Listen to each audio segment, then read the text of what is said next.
नमस्कार बंधुगण।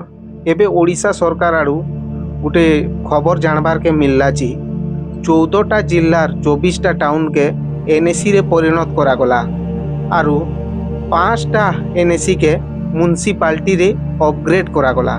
आपण जानी पश्चिम ओडिशार बलांगीर जिल्ला के देखमा बेले किछि नाई, डेस्पाइट बरस बरस डिमांड सबु प्रकार रो योग्यता थाई करी भी केनसी टाउन के एनएसी किंबा म्युनिसिपालिटी रे कार्यकारी नाई करी। मुई आपन के जणाबार लगी चाहूचे जे आमर कंटा बांजी बरस बरस धरी करी डिमांड करी चली छे जे एनएसी रु म्युनिसिपालिटी के अपग्रेड करा जाऊ बोली करी, हेले सरकार सबु बेले सेटा के अनदेखा करिछि।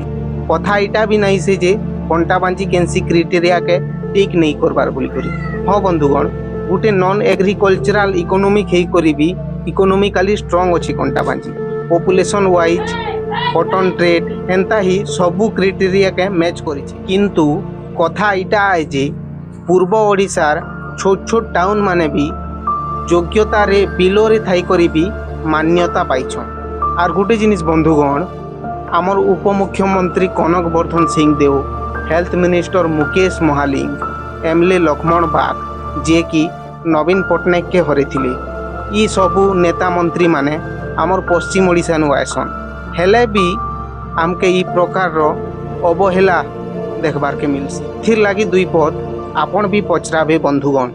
धन्यवाद।